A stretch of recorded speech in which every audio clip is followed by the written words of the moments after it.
Wow. There's a lot of people out there teaching sales. You're closing a deal without meeting a customer? Oh, totally. You have no idea. If they love it, they bought. But are you really? Like, we want you to come in, cut your teeth. Quote unquote, it's in the book. Got to say it. It's in the book. You're here, the buyer's here, and you yank them to where you are. Well, that's not selling. That's manipulation. They were licking their wounds, and we got to go higher level because we fucked that up. And now the man you've been waiting for, John, the sales machine, Rankins.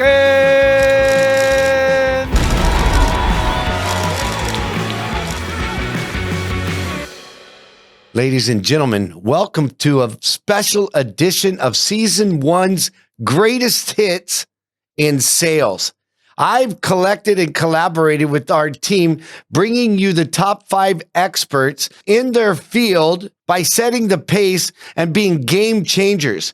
People like Mark Roberge from HubSpot, Keenan from Gap Selling, Richard Harris, The Seller's Journey, Jeffrey Gitomer, who wrote the Little Red Book of Sales and the Sales Bible. We're also bringing you Marcus Chan, who's built sales teams and helped other companies build sales teams. These secrets that you're going to take away will allow you, no matter if you're a startup just getting started out, or you're a seasoned sales pro, or an organization looking to refresh. And on top of that, we've also are going to bring you the biggest hits and takeaways and strategies they've used to create sustainable, scalable success in almost every industry they've worked with. So starting us off in this episode is going to be the lead man who wrote The Seller's Journey. Let's welcome Richard Harris.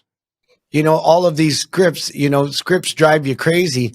The reason people are using scripts is because they don't have the right psychology, number one, or two, they don't have a methodology for having a conversation.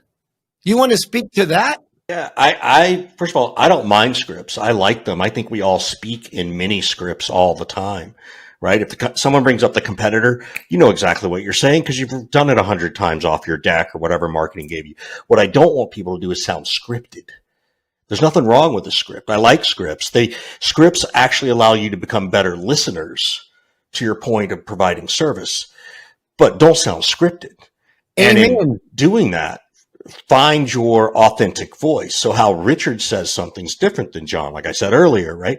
So I don't mind it. It bothers me when people tell me they don't like scripts or they hate scripts.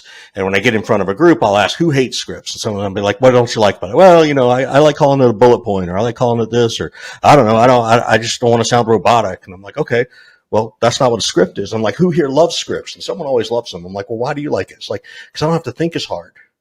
I can actually think about the other person because I already know what to say. I know exactly how to say it. I know what pace and tone. Like, this is what actors do. This is why they do it, and they get paid so well because it feels flawless to them, seamless to them. They lose themselves in the character, and we believe in who they are in the character, right? And so that's the part I'm trying to get people to understand is don't sound scripted. Find your way, right? And a script, by the way, when I talk about a script, 90% of the time, it's exactly the same thing every single time. But there's always 10% that changes, right? Like this spiel I just gave you, I guarantee you, if you went back and listened to 20 of them, 80% of what I just said is the exact same script. I just don't sound scripted. Yeah. And so to me, that is the methodology. When you stop listening is when it sounds scripted.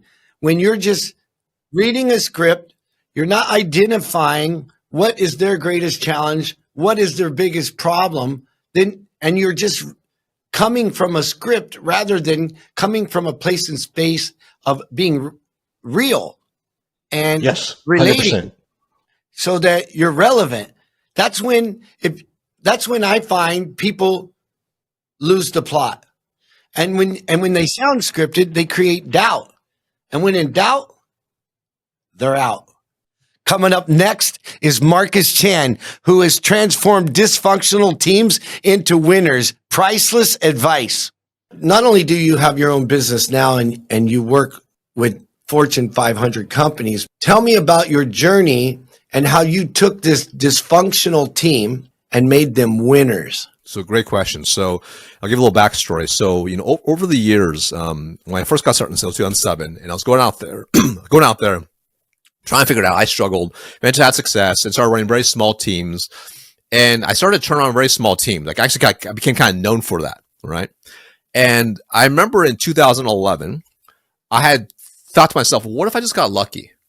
At this point, I think I turned around three different teams at that point, right? From bottom to top at the prior organization. I'm like, oh, you know what? Like, I think I'm pretty good at doing this, but maybe I got lucky. Maybe it's the industry, maybe it's whatever, right? Maybe I just got lucky in that last recession. Who knows? So I decided in 2011, I'm like, what I'm going to do is I'm going to push myself. I'm going to go somewhere else, whole new organization, new industry, new everything. And can I repeat success? That's my goal. Can I do the same thing I did here, but do it somewhere else, right? With hopefully a greater upside. Now, I was hoping to go basically the same leadership type role, running at least a team of maybe 5 to 10 people, hopefully. But this company wouldn't allow me to do that. There's also Fortune 500. They say, Marcus, you got to come in. We want you yes, you sound good. You seem to pretty articulate. Maybe you seem like a good salesperson. But are you really? Like, we want you to come in, cut your teeth, prove to us, and then within a couple of years, if you've earned it, we'll put you in that same role as you're basically looking to go into. Now, I saw a huge upside of this company. I'm like, well, I think this is worth a bet. So I joined the team, and it seemed totally fine at first, right? And I joined the team, and I found out very quickly the culture of the team wasn't very good. So, like, literally, for example, on day one, the sales manager I interviewed with, day one was demoted onto the team. And suddenly, I had a new guy who I had conversations with. I just didn't really understand why I was talking to this other sales manager, was now my boss. I'm like, okay, this kind of makes sense. And he came from a different division. And I'm like, okay. Turns out, like, he was put in place to turn the team around. The team was a dumpster fire, right? No one hit President's Club. That's what the award that's what the top award they had. They're like, people say, hey, it's impossible to win. This is like, we're a small market in Portland, Oregon. We're not a big city. We're not Las Vegas. We're not LA. We're not the Bay Area. We're not Seattle. We're not Austin. We're not Miami. We're not New York. We're just like little Portland, Oregon. Nobody really wins here. We don't have the prospect count. It's just territory based. It's just like, it's impossible to win. It's been over a decade. And that was the team I walked in on. And I'm like, oh, wow, interesting. And these are all my peers saying that, right? And they're kind of like, why did you leave your last company? You would be like, why did you basically take a 2-step demotion? I'm like, oh my God, like that'd make a terrible decision. So I'm a little bit second guessing myself. Now, fortunately, I started performing, became one of the top rookies pretty quickly, and I was maintaining it. But then 6 months in, suddenly my sales manager quit, right? Team was not turned around yet. Sales manager quit. My director, who I had a lot of respect for, he also quit. My VP also quit. I'm like, oh no, I think I joined a burning ship. I would be thinking, oh yeah. Next up, ladies and gentlemen, is the man who brought HubSpot their first 10,000 customers. Introducing Mark Roberge. Now that you're in the venture capital space, Yeah. you talk about what you see that's working. What do you think is the biggest mistake some of these companies make as startups? I mean, if you're interested in this and you're listening, you can Google the top 10 mistakes that SaaS companies make when scaling their business. Mark Roberge. I did a speech on this at SaaStr like 3 years ago. So there's a long list, and I'm not trying to be like egotistical. I'm just trying to be helpful of like some of the stuff that I see. I think the biggest one is kind of what I alluded to of like, I'll kind of fill in the blanks. So I talked about that lead indicator attention, but the biggest mistake is scaling revenue too early and too fast. Because they're confused on what product market fit is. And they kind of like go out, they find 3, 4, 5 customers, beta customers, let's call them. And the product works for them. And they're like, sweet, let's scale. And the venture capitalist gives them $5-10 million and they hire 20 salespeople the next month. There's 7 problems in there. It's just like you're scaling too early and you're scaling too fast.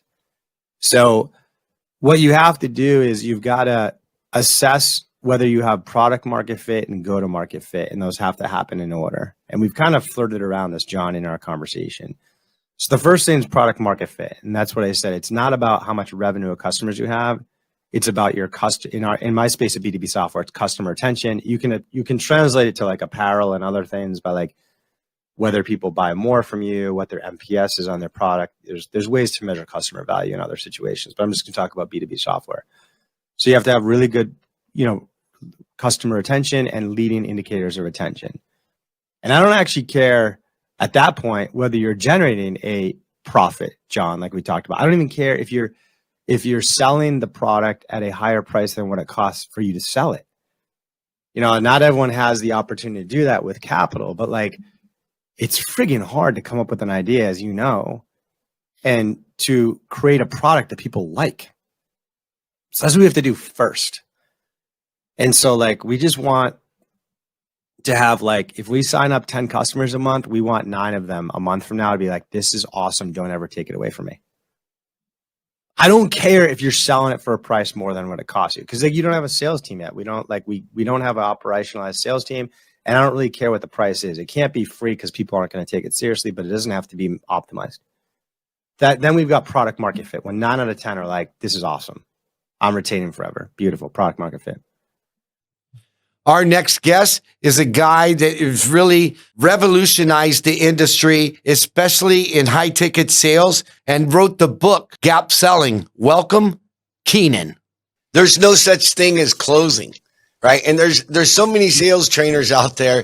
I mean, A, B, C, D, E, F, G. Their methodologies potentially work for them, not making anybody right or wrong. It's as long as you're effective and you're efficient. But for me, sales ultimately from the beginning is like Zig Ziglar, is service, solving problems, and making sure they're satisfied for life.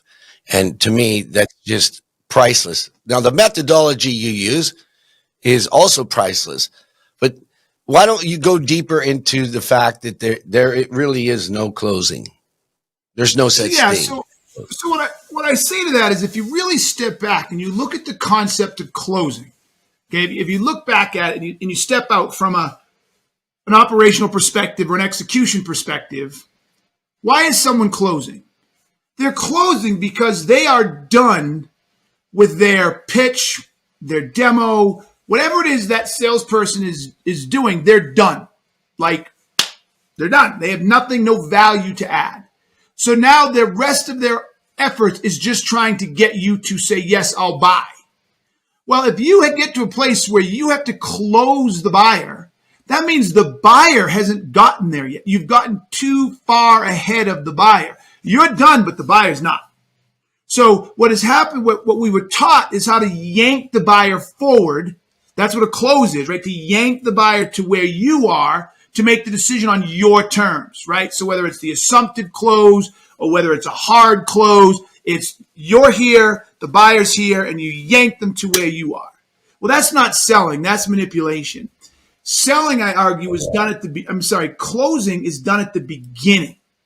If I properly diagnose the problems, impacts, and root causes that you or your organization is struggling with today, if I properly diagnose that up front and get you to say, yes, I'm having those problems. These are an issue. This stuff's killing me.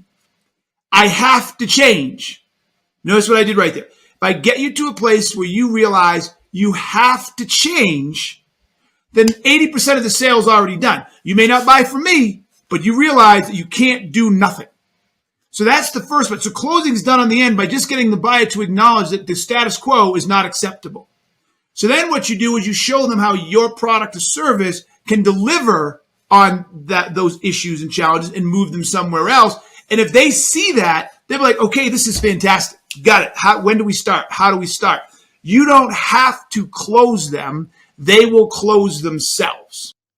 Finally, the sweeper in this greatest hits in sales is the legendary Jeffrey Gitomer, who's written over 17 books in selling, whether it's startups, enterprise, including one of my favorites, The Little Red Book of Sales. Ladies and gentlemen, Jeffrey Gitomer.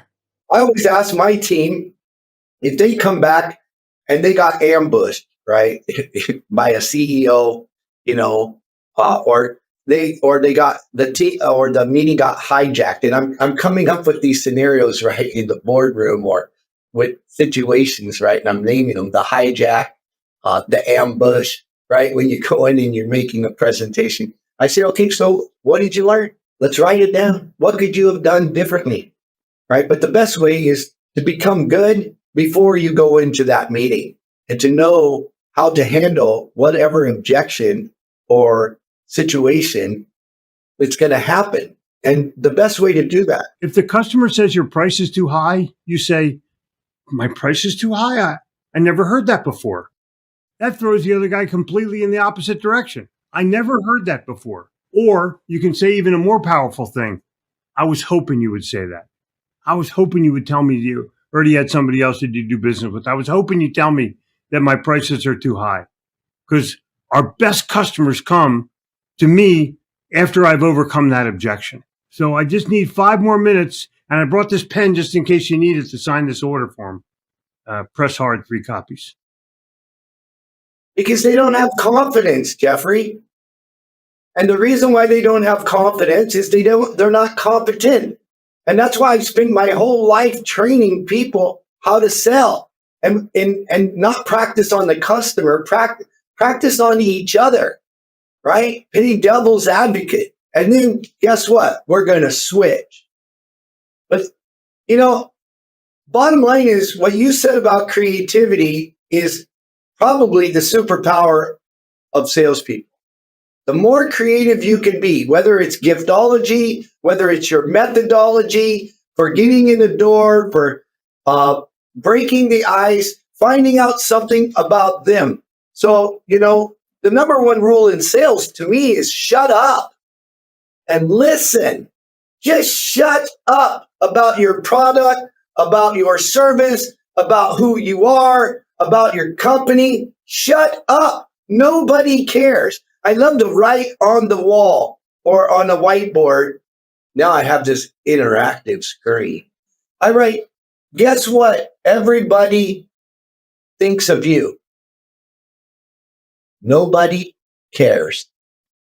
Let me break it to you. You're not fucking Lady Gaga. You're not. You're not Lady Gaga, and nobody cares. Yeah. That's it. You're not famous. So, and it's never going to be about your tie, your suit, your hair. Nobody cares. All they care about is you lost that race, dude. That's a wrap, folks. Thanks for joining me today. And if you got value from this episode, do me a favor, like, subscribe, and refer a friend. And if you want even more value, go to thesalesmachine.com, click on resources, and there's tons of resources there to increase profits and drive performance in your business. Right on, come on.